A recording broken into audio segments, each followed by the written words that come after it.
Hello, fourth grade. We're going to continue working on missions and we're going to start working on ranchos throughout this week. So I'm going to go over the assignment with you. Now, this first cover sheet will help you learn all of the vocabulary words in this part of the unit. So these are all text boxes that you can type into directly. Just erase the part that says type here and put in your answer. You're going to find a definition for each one of these as we go along. Now, I noticed that ranchero is there twice, so don't worry about that. Just copy and paste your answer into both boxes when you find it. To make it a little bit easier for you, I've pasted in the previous pages that we worked on and just blanked out the question parts because you've already done them. But I also went ahead and put these red text boxes highlighting the vocabulary words that you're going to be using to fill in this area. So as you come across these words, you'll look them up, find a definition, and then write the meaning in that first slide. Now, because we did go through several of these already, I'm just going to scroll past them and jump into the part that we're working on. So we already talked about why they came to California. We talked about how it affected Native Americans and what Native Americans did in those missions. We went over an example of their daily schedule already last week. So what we're going to do this week, we're going to start by looking at primary sources. So this is going to be our worksheet that we're going to fill out as we go. So we're going to have 2 letters that we're going to read, and there's going to be 2 paintings, and those are going to be in the next slides.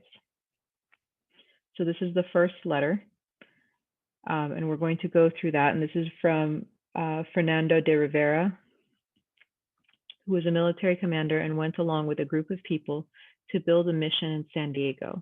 We're going to read the part of the letter below, and we're going to write down our observations and what we found out in this previous slide. So we're going to look at these primary sources. Remember, a primary source is something that was from that particular time period.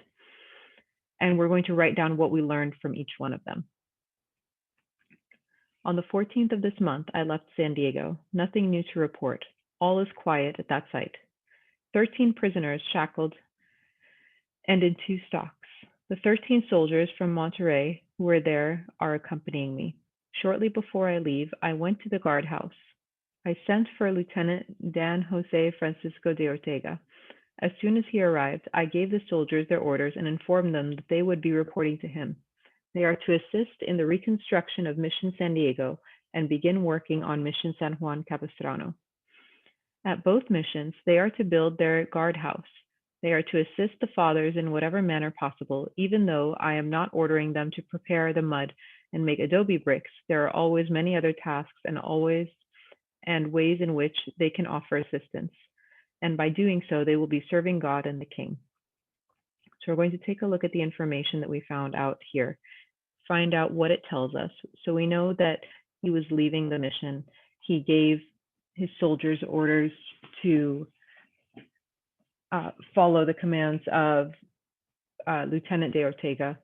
We know that there was nothing particularly exciting going on at the mission. They did have some prisoners that were already shackled or tied up. So we can add our observations back into the previous worksheet. And I'm going to move on. Our second letter is from Luis Jaime, who was killed by Native Americans during the revolt and the burning of the San Diego mission. He wrote this letter shortly before his death. He had recently learned about the abuse that Native American women had suffered because of the soldiers. Here's an excerpt from the letter. So this is a letter from another priest that was killed by Native Americans during the revolt or during the attack and the burning of the San Diego mission. And the reason this revolt and attack happened is because Native American women were being treated badly and they were suffering because of the treatment of the soldiers. No wonder the Indians here were bad when the mission was first founded. To begin with, they did not know why they had come, unless they intended to take their lands away from them. Also, they did not see any virtue in immediately becoming Christians. They saw that when the supply of ships from the Portola Serra expedition reached San Diego, the crews were dying of scurvy. Thus, they were loath to pray and did not want to become Christians, and they would die immediately. And then they would die immediately. Then they all know the natural law, which I am so informed they had observed as well or better than many Christians elsewhere. They did not have any idols. They did not go on drinking sprees. They did not marry relatives. They had but one wife. And when I heard about this, about the abuse, I burst into tears and saw how these Gentiles were setting an example for us Christians. So here we can see that this particular priest is writing about how the mannerisms and the beliefs and the practices of the Native Americans were superior to the practices of the settlers that had come in there, who had started the missions, superior to that of the soldiers and the Christians that were trying to convert them, who were doing all of these things that were inappropriate, and saw that the Native Americans were actually practicing a much more virtuous way of life than they were. Now we're going to take a look also at these two paintings. So you're going to have access to these. I'm going to let you take a minute to take a look at them, look at what you're seeing in them, what kind of people you're seeing in them. Any observations that you're making, I want you to put them into that slide on slide number 7. So that was the first page of paintings here. The second page of paintings is on the following slide, on slide number 11. So take a look at what's going on in these pictures and write down your observations on that slide above.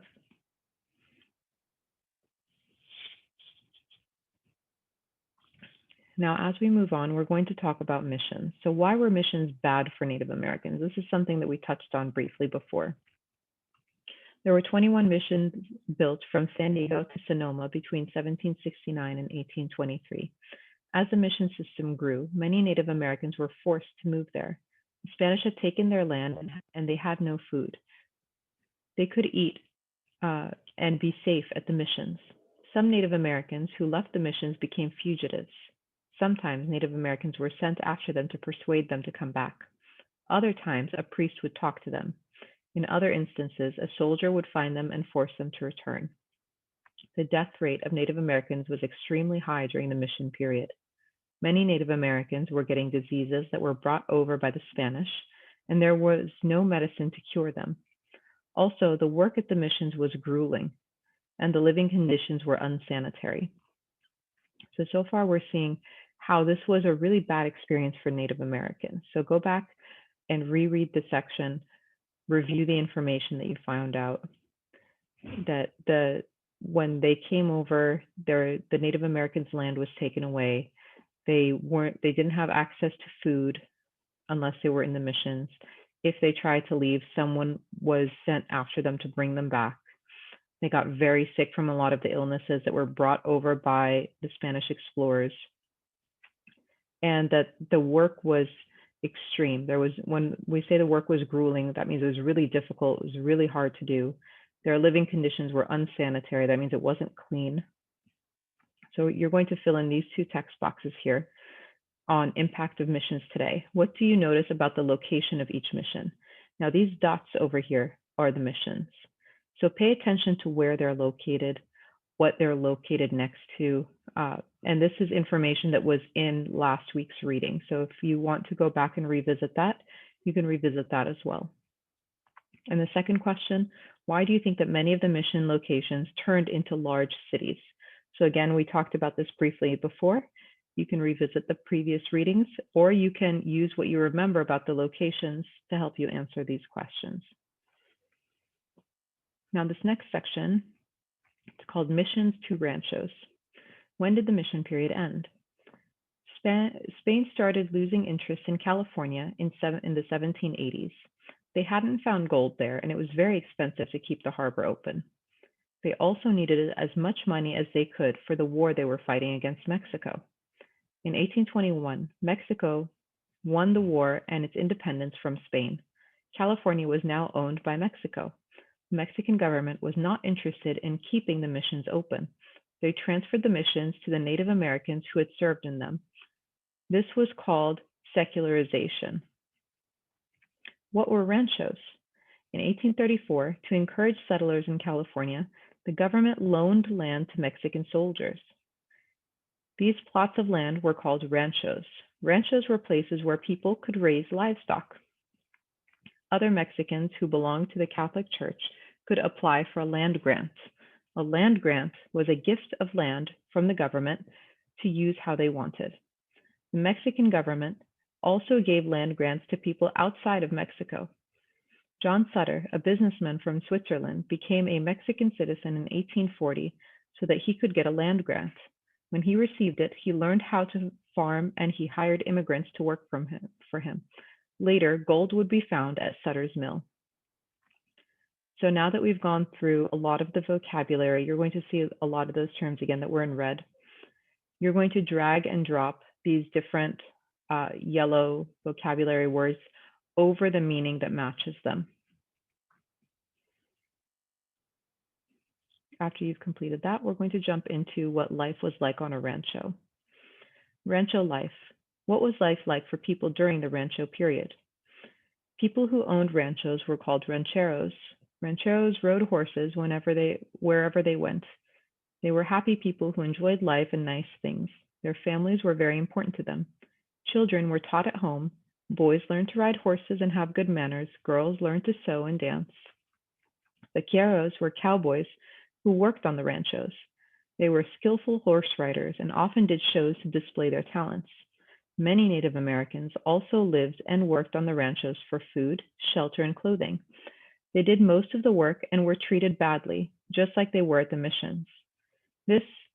But unlike the missions, Native Americans did not stay at the ranchos. They lived in a small village near the ranch house. How did the ranchos make money? A rancho's wealth depended on the number of cattle he owned. A ranchero's wealth depended on the number of cattle he owned. All the cattle on the rancho were marked with a brand on its side. A brand was seared into the skin of the animal so everyone knew who owned it. Rancheros traded cattle hides and tallow, which was melted animal fat, to people from the United States and England. They would get spices, sugar, coffee, silk, jewelry, and furniture in exchange. This was different from when Spain was in charge. Spain did not allow any trade with other countries. So for this bottom section, it says compare and contrast what life was like under the Spanish and Mexican rule. So about where they lived, how Native Americans were treated, and how they handled trade. So all of this information is in this page here. Go back and reread carefully to find any missing information, and then go ahead and type in these text boxes. So you can, again, erase the words type here and put in your own answers. And if you feel like you've got a lot to say and it looks like it's too big, you can always adjust the size of your text. So if you want to type and it's not enough space, change the size of your font to be a smaller size. All right, and then the final page that you're going to work on for this week is comparing and contrasting. So we've got a Venn diagram that's kind of turned on its side here so that you guys have room to type. So you have a section to write what's unique to missions and what's unique to ranchos, and then what is the same about both. So think about locations, think about who worked there, think about what they did.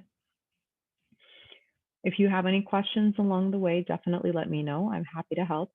Otherwise, I hope you guys have a great day. Make sure you go through your work carefully. There's a lot of information here. Not all of it is stuff that you have to do. Most of it is just reading. And again, some of these pages that I put in from the previous week are just to help you remember what the terminology is and what those vocabulary words are so that you're able to fill this out, because you're going to see a lot of these terms on your assessment next week. All right, I will see you guys soon, fourth grade. Take care. Have a great day. Bye-bye.